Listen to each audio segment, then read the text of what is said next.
Sarengsena harita jaga sarung Wandari jeung Biacem teh barang dahar.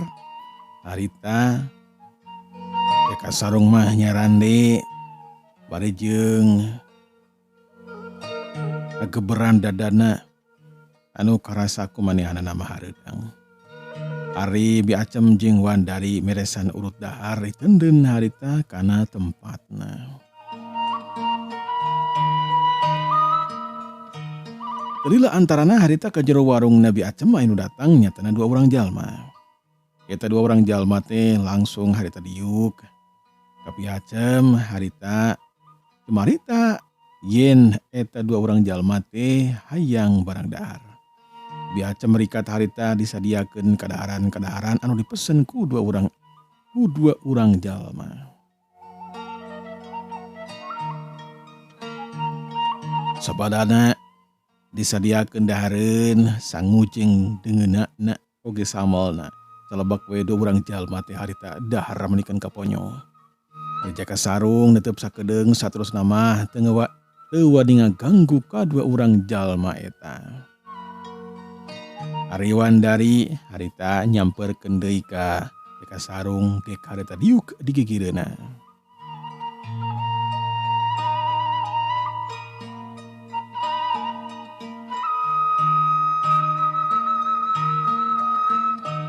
Sanggeusna dua urang jalma teh rengse dahar.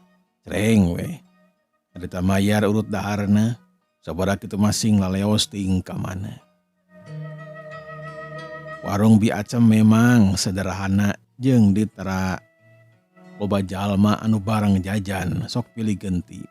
Can pernah nepikeun ka pinuh loba jalma anu jarajan can pernah tibareto mimiti dagang nepikeun ka harita.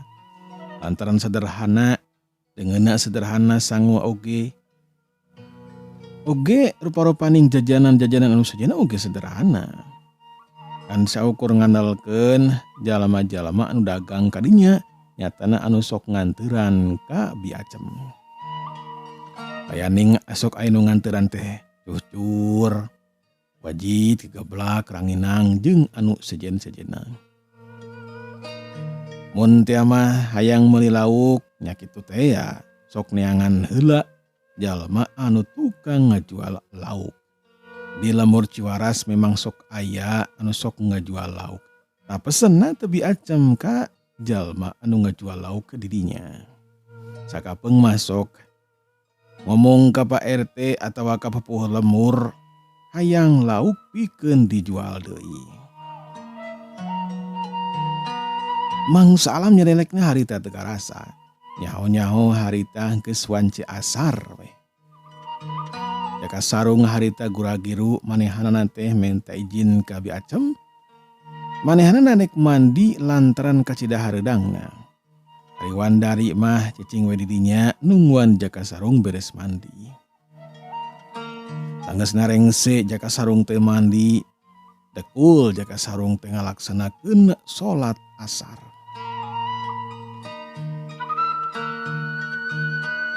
Wandari ayeuna mah nu kabagian giliran kapancuran. Sedengkeun eta pedang tara pernah lesot. Wandari nyekel eta pedang kapancuran oge dicecakal we. Lantaran eta pedang teh mangrupakeun pedang kamemeut manehanana warisan tinu jadi bapana. Ulah nepikeun ka dirampas sokomo leungit mah bahaya pisan pikeun jalma nu nyekelan eta pedang. Dina kayaan jaka sarung aya di jero imahna Biacem keur ngalaksanakeun salat. Torojol harita teh Pupuh lembur nyatana Mang Arkom datang ka dinya.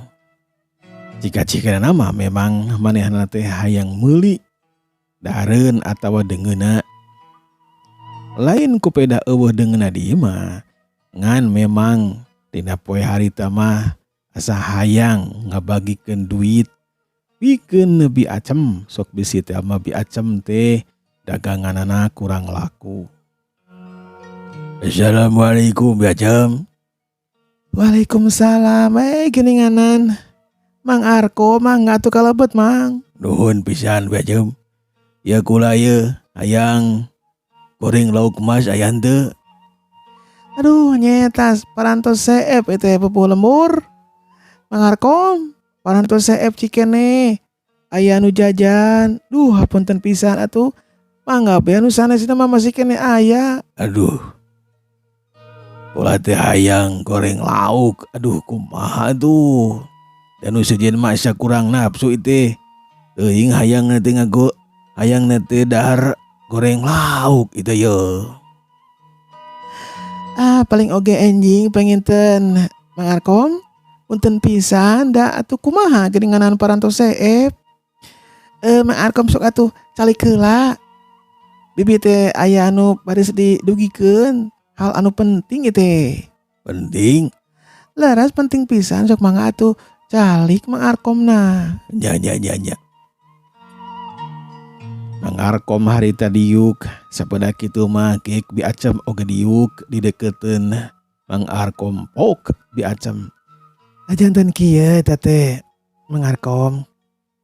Ka dieu teh ka warung. Ka warung bibi aya 2 urang jalma, nu hiji mah nu katelaja ka sarung, anu hiji di mah Wandari. Panoja geulis rupa jeung jajakan nu kasep Raspati. Tah kula teh rek mere beja we lapor ka Pupu Lembur. Yen jaka sarung teh cenah rek ngenong cenah di ieu lembur. Nya lamun teu kabeuratan mah rek ngenong di imahna Mangarkom teh kitu. Ari si Nyai mah nyeunteuna Wandari rek cicingna di dieu di imah bibi teh kitu. Tidak naon gitu gila. Mana atuh jalmana wi dengan eueuh di dieu. Hanya eta ari jang jaka sarung mah kapanan. Keur jero imah keur salat heula. Ari Wandari mah keur kapancuran rek mandi cenah. Lantaran kacidah reudangna teh kitu. Di mana eta jalma teh? Padomukanana di mana gitu? Nyeta perkara eta mah can ngabejakeun ngan anu jelas mah jaka sarung teh rek neangan hiji lemur cenah lemur kolotna gitu. Ari Wandari mah teu ngabejakeun asal usulna ngan cika-cikana nama memang lain urang dia eta teh lain deket-deket imahna teh tangtu imah nu jauh ti dieu tak kitu Mangarkom. Tidak naon lah. Ari nempokana galagat nama tangtu eta 2 orang jalma teh bager nya nya. Mudah-mudahan we bager ulah nyeun kakacauan, nyeun petanu koring, harapan kula mah kitu. Nya panana di lemur urang we keur perit. Sabulan teh suka aya be jalma anu datang ka dieu. Garanja minta duit, paling duit jeung rea-rea deui. Mun tia mah jaka sarung jeung Wandari teh merupakan jawara anu bisa dipenta tulung, bisa dipenta bantuan anaknya kula kajidabung nabi. Nyari ningalikeun dadeg pangandeg mah jaka sarung teh lain jalma biasa, lain jalma jore-jore eta teh mang. Katempo kula mah kitu. Wandari ge sarua lantaran manehna teh mawa pedang jeung dia make ikut barang bang semplak pake papakaian oge jiga lalaki. Pokona mah adik dina tagogna mah jawara lah kitu teh Mangarkom. Mangarkom harita ngahuleng heula ngabayangkeun rupaning jaka sarung jeung Wandari papakaianana jeung Wandana. Tapi da lantaran can pernah panggih ngan saukur bisa kabayangkeun teh nyatana dedeg pangadegna anu disebut jawara. Terjongjon harita teh oplok ngobrol nya terbiacem jeung Mangarkom torojol harita jaka sarung kadinya. Tah ning eta tah ieu Mangarkom. Ieu nu katela jaka sarung teh anu bakal ngendong di mamang teh sok akanya itulah sasalaman heula atuh kadinya. Jaka sarung langsung harita nyelodorkeun 2 dampal leungeunna ka ditampadan harita ku Mangarkom pok. Jaka sarung barejeng neuteub harita ka Mangarkom. Dapangkeun Mang. Kula anu katela jaka sarung. Kula teh arek ngendong di imahna mamang rek meuting heula sakedeung ya sapeuting bae kitu. Perkara eta yang jaga cenah naon hek bae ngendong di imah mamang da lega masih kini aya kamar kosong. Sok atuh ka dieu jang calik heula. Bapak teh nanya, "Ari Ujang teh di mana? Asal usul Ujang teh di mana jeung rek ka mana atuh itu nu sabenerna? Mun teu kaberatan mah sok bejakeun atuh ka kula Jang, ulah disumput sarinungkeun." Jaka sarung harita diuk dihareupeun pupuh lembur. Pok jaka sarung bari jing ngabagikeun paretepna ka Biacem jeung ka pupuh lembur. Janten kieu teh.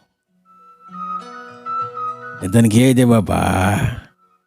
Kula teh guru ilmu ka hiji sepuh anu katelah Aki Sumadra anu aya di Gunung Boboko.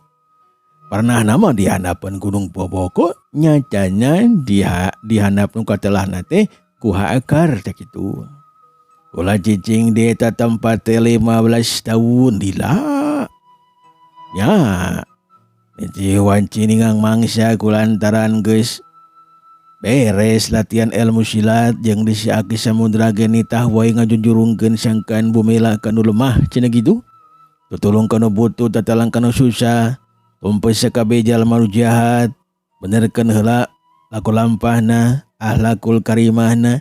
Mun teu bener bae mah geus bae paehan. Lantaran eueuh guna jeung manfaatna pikeun urang sarerea dan saukur. Menang panghina bae ti jalma jahat, menang panandasa panyiksa daripada loba dosa nya mendingan beresan. Tak kitu ceuk guru Quran nu katelah Ki Sumadra memang tak kitu. Oh gitu. Janten guru Ujang teh nu katelah Ki Sumadra. Dah leres pisan eta teh memang Aki Sumadra. Parantos sepuh. Andu kari yuswa nama dataran maros. Ngantos sepuh pokokna nama kira-kira mahnya 85 nyaketan kana 100 tahunan ningali kana dedeg pangadegna nama tak kitu.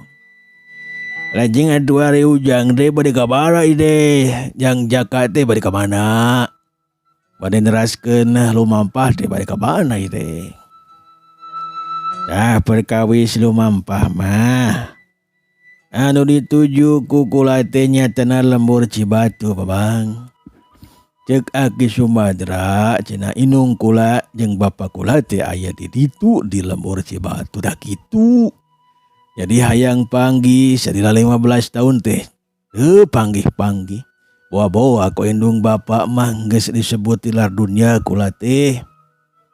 Oh ada teu apaleun ngan meureun dek ditanyakeun bae dari ngaranna mah Aki Sumadra teh ngabejakeun. Mudah-mudahan we masih keneh jumeneng masih keneh aya di kieuna teh kitu. Jaka sarung harita cumaritana panjang lebar di Bandungan harita ku pupuh lembur jeung Biacem. Oh janten gitu. Ya syukur we atuh Jang. Ari indung bapa Ujang masih keneh aya mah kula pupuh lembur karasa bunga. Mudah-mudahan Ujang salamet di perjalanan nepi ka tujuan. Tah ayeuna mah kieu we Jang nya. Urang ini teh ka imah mamang ayeuna meungpeung sore keneh. Keun we si Nyai mah cenah di dieu we. Tapi kula teh yang panggil heula, bibi mana tuh si Nyai na? Cacap omonganana Mang Arkom torojol Wandari harita nyamperkeun bari jeung imut ka Mbah Arkom atau ka Mang Arkom puguh we harita Mang Arkom tengah lenyap. Imutna Wandari menikeun ka nyentuh kana jantung ngalenyap kana dada. Nepangkeun Mamang. Abi teh nu katelah Wandari. Ieu anu katelah Kang Jaka Sarung. Maksud utama mah bade ngendong di dieu ari abdi mah mun ari Kang Jaka mah saurna teh hoyong ngendong di pupuh lembur atawa di Pak RT tak kitu. Nya. Da geus goblok bieu jeung Jang Jaka Sarung mah. Nya ari tos penak mah bapa jeung hidup Nyai nya bapa teh. Ngarasa lugina HTP gitu. Mun tia mare ka itu heula ayeuna ka imah bapa ayu. Kela mun geus rengse ngobrol di ditu ka dieu deui bae. Tangtuna bae da apal jalan mah deukeut teu ti dieu. Jaka Sarung harita ngararet ka Wandari ngenge neuteup ka Jaka Sarung. Mere isarah ti ditu nama sangkan Jaka Sarung teh mere bong bolongan ka manehanana nah kudu ka itu heula ka imahna Mang Arkom atawa didinya bae cicing di imah Bi Acem. Nyai mah nyai atuh kumaha nyai bae rek ngiring heula ka itu mangga. Ari cik akang mas alus nama da urang ka itu heula atuh nya apal-apal atuh imahna pupuh lembur. Bisi nyai rek cicing di dieu atuh di dieu. Ya teh naon pokona mah kakang mah. Kapan dina apa isukan akang mah rek lumampah deui nyai mah cicing we di dieu heula atuh sangkan apal waun deui jeung urang dieu nya. Ya nanya nya. Pandari harita nyerengeh nempo tingkah laku Jaka Sarung sabada kitu. Aduh, kalahkeun ka nyerengeh yo ya. Dong nyerengeh tuh nyai ih. Menisuk ratu tetunggulan ya. Jantung akang janten senad sedud. Akang ngabet gitu Kang. Nya atuh ari kitu cara nama Mamang. Abdi teh bade ngiring heula we sareng Kang Jaka ka bumi Mamang. Kin Mas, bakal ka dieu deui bade ngendong nama di dieu di Bi Acem. Ya saya gitu ge jaya yeuh. Urang ini ayeuna kini atuh. Bi ampura we meureun moal jadi yo meuli etana okmasna lantaran geus heep. Ari Mamang, kalakan ka minta hampura justru kula kuluna ge minta hampura ka Mamang. Nya lamun aya mah dina poisukan rek dijajabkeun we ka itu atuh Mang. Keun bae. Keun bae ari eueuh mah tong dipaksakeun. Isukan oge aya oge keun bae lah. Teu kudu dijajab sagala Bi risin. Keun bae dek neangan we. Sugaan we manggih gitu. Ayo Binya Bi. Ayo atuh Den jaga ayo nyai urang ka bumi Mamang heula. Nya sabada kitu mah harita Mang Arkom lempang ti heula kaluar teh jero warung Bi Acem dituturkeun ku Jaka Sarung dituturkeun ku Wandari. Sabadana kaluar harita Bi Acem ngahuleng. Naon sababna bet ngahuleng lantaran pupuh lembur anu katelah Mang Arkom teu bogeun balong tapi geuninganan bet hayang meuli lauk sagala kamanehanana. Malahan mah dek dijajabkeun oge ku Bi Acem teh kalahkeun ka ulahan dina poeisukna teh. Tingku naon? Tingku peda bogaeun balong. Teuing meureun mung dianterkeun bisi teh mah pamajikan ngambek. Hal ieu can bisa ditebak ku Bi Acem. Kebiasaanna Mang Arkom memang kitu. Mun kaparengan bojona teh anu katelah Bi Utai teu masak lauk, maka Mang Arkom sok kuralingan neangan kadaharan, neangan deungeuna nyatana goreng lauk emas. Sok padahal balong teh aya tur gede eusina ge loba laukan, tapi kulantaran bojona henteu masak lauk, Mang Arkom mah memang sok kitu sok meuli ka batur, sok meuli ka Bi Acem atau ka tukang dagang anu sejenna. Ocapkeun nyatana pupuh lembur Jaka Sarung jeung Wandari harita leumpang. Jalma-jalma anu aya dina Bang Barung harita neuteub seukeut ka Jaka Sarung jeung Wandari. Mang Arkom dikenalkeun sakedeung sabada kitu mah indit deui bae. Terus harita leumpang rada lempeng. Hilek harita mengkol ke belah kenca, lempeng deui hilek mengkol ke belah katuhu. Sabada kitu mah lempeng we. Bras harita ngadeuketan ka imahna Mang Arkom.